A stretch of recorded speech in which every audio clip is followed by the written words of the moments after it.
எல்லாருக்கும் வணக்கம். So we have today with us Sundar, who is working in Sweden currently, and myself, GK, working in France. So we have Sundar on board to talk to you about visa process that he had gone through while he was in India. He holds an Indian passport, and we hope it will be helpful for all of you guys and try to get in a few takeaways or experiences so that you don't get to repeat the same mistakes. So, hi Sundar, walk us through Hi, your first Kritika. initial procedure. How did you Yeah, start applying? From where did you start applying? yeah. So thanks, Kritika, for asking me to tell this process. So I hope that, like Kritika said, this process could be of use to people, especially postdocs or PhDs, who would like to apply for a residence permit in Sweden. So this is just like I'm just going to kind of document whatever I went through and a fairly simple process compared to the visa of other countries. So I'll directly start. So assume that you just got a job offer from any university, say for a postdoc or a PhD. So the starting point, of course, is that you would get a employment contract.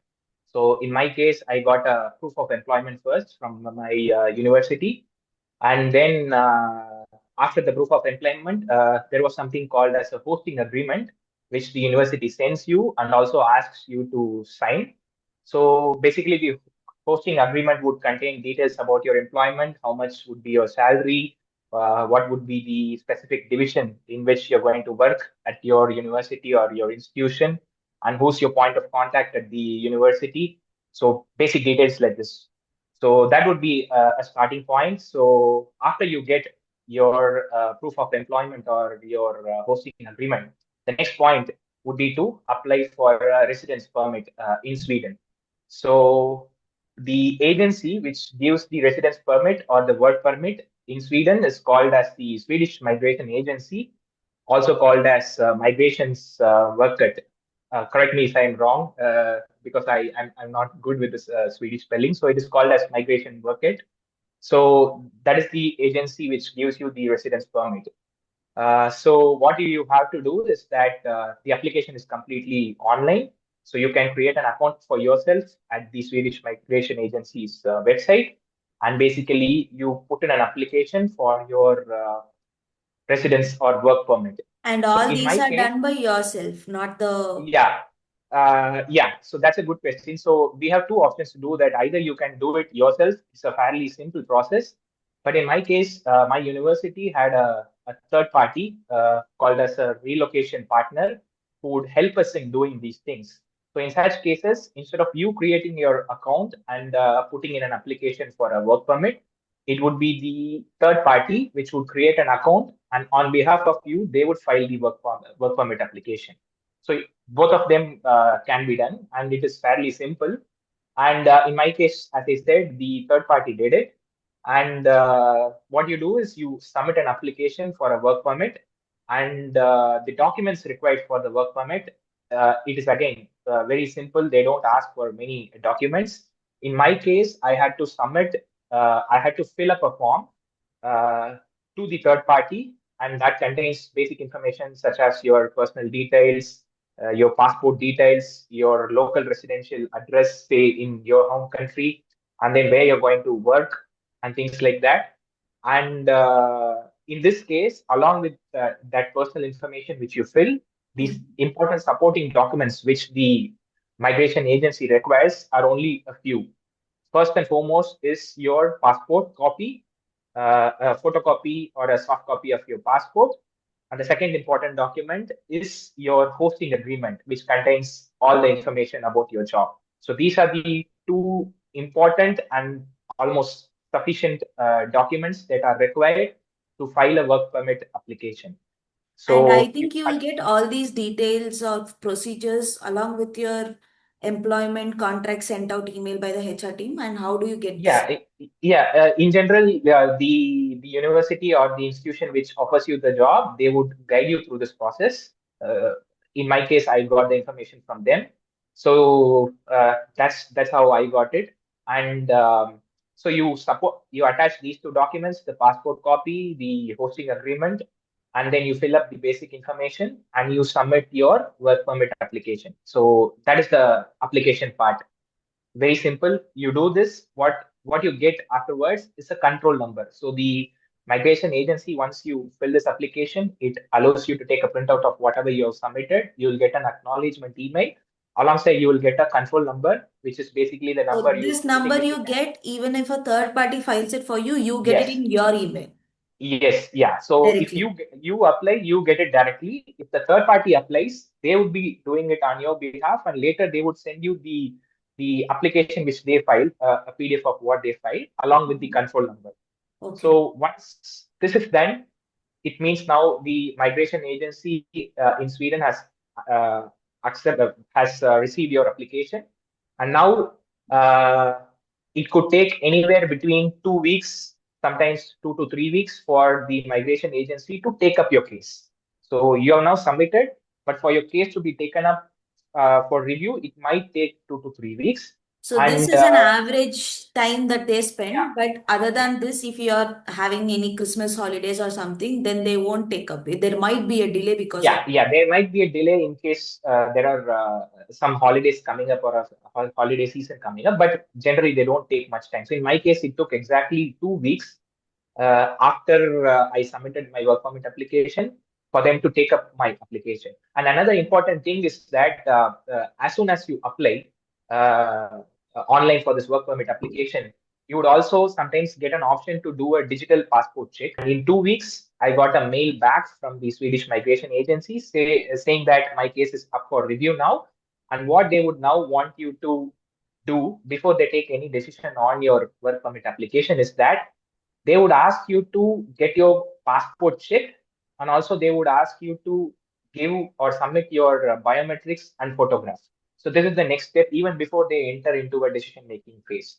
So in India, what you have to do is that once your case is up for review, you'll receive an email from them asking you to go to the Swedish consulate in Delhi.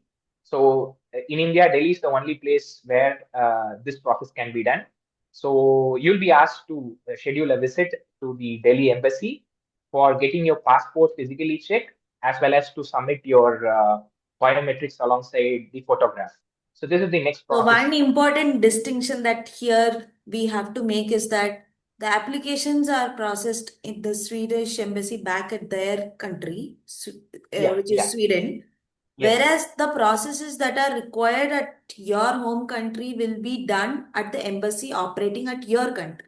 So yes, yes. whatever processing that are required to be done in Delhi will follow only the local holidays or the local and the embassy holidays, which will be updated regularly in their website or their Twitter Yeah, account, which will be yeah, given in the yeah. description.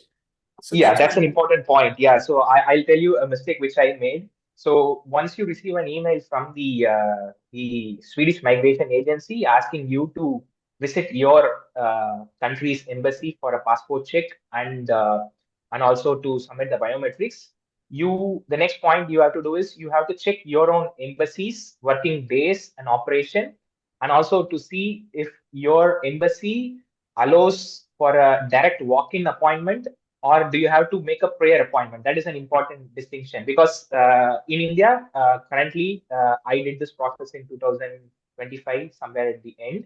And the Swedish embassy at Delhi, they allow you to have a walk-in appointment. Means you need not book any prayer appointments. You can find out their operating hours and days, and you can visit them for doing this passport check and the biometric submission. But in some other countries or places, it might not be so. They might require you to book a prior appointment. So whatever I'm telling from here on corresponds to the Delhi embassy. Delhi So if you're embassy going to of Sweden, Sweden. you'll also have a Delhi trip. Yeah, you will have a Delhi trip. Yeah, for sure. So I'll just tell what I did. So as soon as I got this email, so I just checked for the next available date at the Delhi embassy. Means next available date in the sense you're open to go anytime after the email comes. But you have to check whether the Delhi embassy is working on that particular day. So it is always better to check the Delhi embassy site to see what are their working days, what are their holidays, and is there any internal section closure. The reason why I'm telling is that Kritika might know. So I just saw the website. I found that a particular day, say Wednesday was their working day. That was not a holiday. I directly booked my tickets to Delhi. I went a day before there. I took a hotel room there, and I went to that Delhi embassy. But what I found to my surprise was that even though the embassy was working, that particular migration section in the embassy was not open on that particular day when which I arrived, and they had already put up that on their embassy website. And But Twitter my handle. bad, yeah, and also the Twitter handle. But sometimes what we tend to do is that we check the list of holidays, but we don't check the scrolling or the rolling notifications in the embassy's page. So it was very clearly mentioned that a particular day was the section would be closed, but I missed seeing that. So because of which I had to extend my Delhi stay for another 2 days. I had to change my plans. I had to cancel my booking, extend my stay. So this would be an important pointer for people who are visiting this embassy or any embassy for that sake. It's always better to see whether that particular day is a working day, and more importantly, to check the notifications in their page as to whether the particular section is working or not. So this is something which I did, and I would suggest you to follow the things carefully. We allow you to submit your biometrics and do your passport check between that 2 or 3 hours. So it's always better to arrive early. And in my case, I guess the timing started from around, I think somewhere close to 8 o'clock or something, 8 or 9. And I arrived And there. he arrived Yeah, around at 7 o'clock or something. yeah. So I So went it's early. better to be there Yeah, around an yeah, hour yeah, early. yeah. And an hour before, the process there at the Delhi embassy is something like you go there, there will be a lot of people like you waiting, but not so high like a US embassy or something. The amount of people waiting would be less only. So there would be a token system outside. You as soon as you go there, since they want to follow a token system, there would be the security personnel. You have to tell your name, and they would make note of it, and they assign you a number, not a physical token per se, but they take up your name and number. Then once the embassy starts resuming, the operations start resuming, they would call you in the same order in which you told the names to the Since you security. brought out a comparison between US embassy, are you allowed to take your phone or laptop into the place? Yeah, so the Swedish embassy in Delhi, when I visited, they were allowing us to take our mobile phones inside. But then I would advise again people to not carry your like heavy bags or something. It is always safe to take minimum required things. In my case, I took my mobile phone and a single file which contained my documents, only that thing. But as far as I remember, they were having locker rooms there in the Delhi embassy, and they were allowing you to keep your bags and stuff, but the mobile phone is allowed inside. And the documents, once again, which you need to carry when you go for this the check and passport check, is that not much. Again, very simple. So they only require you to take your passport, original passport, and then they require you to also keep a copy of that mail in case if the security personnel asks. So strictly, these are the only two documents required. And hosting agreement also, since you have already submitted it online, you need not carry, but I would say also keep a copy of the hosting agreement and the email which was sent out Are by the the digital passport holders exempted from this passport check? as you submit your work permit application, the migration agency allows you to do a digital passport check. And this applies only for people who have a passport that is digitally verifiable. So, in case for Indian passports or even other countries, you can just check if your passport is a digital passport by seeing the front cover of your passport. If it contains a small camera like symbol, it means your passport is digitally verifiable. But I guess in India, the digitally verifiable passports started rolling out only by late 2025. So in my case, and in Yeah, the most of my new friends' passports cases, are now digital passports, and yeah, you yeah, can also change your old passport for free into your new digital passport. yeah, That yeah, information link also I'll put it in the description for anyone who is interested to do that. Yeah, yeah. continue. So in my case, my passport was not digitally verifiable, so I had to go to the Delhi embassy definitely. But what I uh, get is that even if your passport was digitally verifiable, I still think that you might need to come to the embassy for giving your biometrics, Biometrics. because the migration agency gives you an option of doing the digital passport check. So I think But that then, is something that if you have a digital passport, you have to check once if you are required to come to the embassy, which we think might be the case. yeah, might But I still be would required. sincerely suggest if you have a digital passport, if there is any change in the procedure. Yeah. Yeah. So I only carried these two documents, like I said, the passport, the hosting agreement copy, and I walked into the Delhi embassy, Swedish embassy in Delhi, and the process there again is very simple. You might have to spend on average around 1 to 1.5 hours totally. That would be the time that takes. Once you go there inside, it is not like an interview. It is more like they check your passport first. They take the passport details, and then they take a photograph of yours, and then they take your biometrics, and later they will ask you to check. Whatever information they have collected from you, they will show you on the screen, and that would later form a part of your residence permit card also. So it is important to check that whatever information they are displaying there on the screen are correct, and you confirm them that they are correct. This is There is one more important part. So this is just a part where they collect your details and stuff. This still doesn't ensure that your residence permit is granted. So once you do this process, then the Take things up the again go application. back to then the things are again taken back by the Swedish migration agency, and then they come into a decision.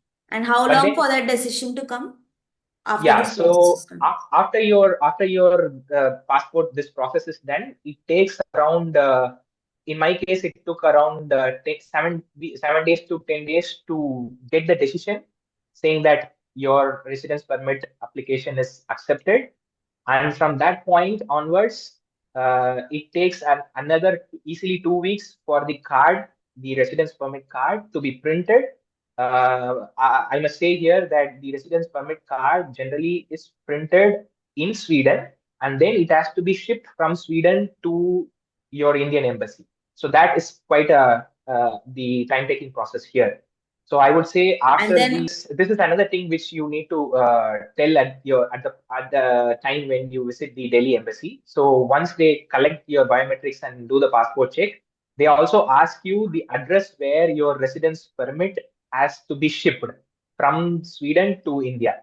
So when at the point when I did the process, there were only two points at which the residence permit will be shipped to. One was the Delhi embassy itself, and another one was the Swedish consulate at Chennai. So these were the only two places where your residence permit would be shipped to, and you have to collect your permit by physically going there, either to Delhi or to the Chennai consulate. So even though the Swedish consulate is present in other cities like Mumbai, when I did the process, the shipping part was done to Delhi and so Chennai. So check whatever is the yeah, available consulate or embassy that I mean delivery points that are there for your yeah, case yeah, and opt yeah. whichever is nearer for you. And for A nominal shipping charge that is incurred for sending the residence card from Sweden to the particular embassy. So in my case, I had to pay a fee of around 700 rupees for it to be shipped to Chennai. So this is regarding that. And like I said, after this interview or the Delhi process, it takes around 1 week to get your decision. And then from then again, 2 weeks for the card to be actually shipped. So once the card is actually shipped to the embassy, you'll receive an email saying that your residence permit card is now ready for collection at either the Delhi embassy or the Chennai consulate, whatever you're specified. And it is always also better, even if you get the email, it is also better to call up the embassy or the consulate once to physically check if your card has reached. You can always specify the control number. Remember, I said earlier to check whether your card has arrived there, and then make a visit physically to the consulate or the embassy. Now, the question which you asked, Geetika, so when you go there to collect your residence permit, once again, there are timings, specific timings and days on which the collection is done. So the collection is not available on all the weekdays. So once again, that information is put up in that particular embassy or consulate website. So it's better to see the day on which they are open for collection and also the particular collection time. Say if you go in the afternoon, you cannot collect. So it's better to see the collection time.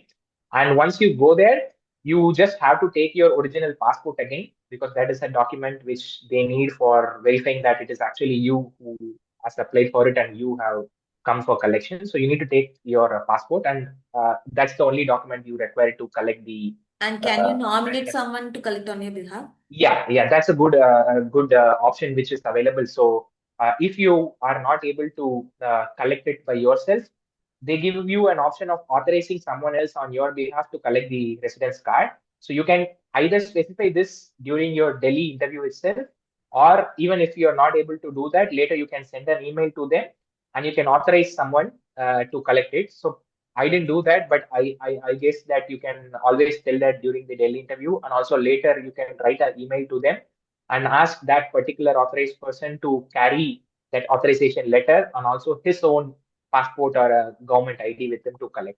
So then there you go, you'll go there to the consulate or the embassy and you can collect the residence permit. So this is the process, and in my case, since I applied just before the Christmas season, the whole process, right from the point of application to the point of collecting the card, it was exactly 2 months. But if it is not the Christmas season or if there is no holiday season in between, you can even get it within 2 months, say 1 month or 1.5 months. So the process is very straightforward and simple. Is Yeah. there any other costs involved other than the shipping that you mentioned? So in my case, since the third party involved did the application, so I didn't have to pay any money other than the shipping charge for the residence card. But I guess there is some nominal charge involved when you apply for the residence permit. So that If you is are going available. via work or some contract, then it's always Yeah, better to check with your concerned HR department to see what are all the things they offer and what are all the things that they are going to cover for. yeah, And then you can yeah. spend on the rest of the things. Yes. So that was my experience with the Swedish residence permit, and it Great. was fairly the process was smooth and seamless, and I didn't face much of hassles. And yeah, so I hope it helps someone who's looking forward to apply in the future. Yeah, we wish them all the very best for Yeah, Sweden to welcome you for your work or your study, whatever that you're aiming for. yeah, Spread the word, and then I hope a few things do help you to during your application process for um, Sweden work or study again. Yeah, yeah. thanks, Sundar. Thank you. Thanks, Kritika.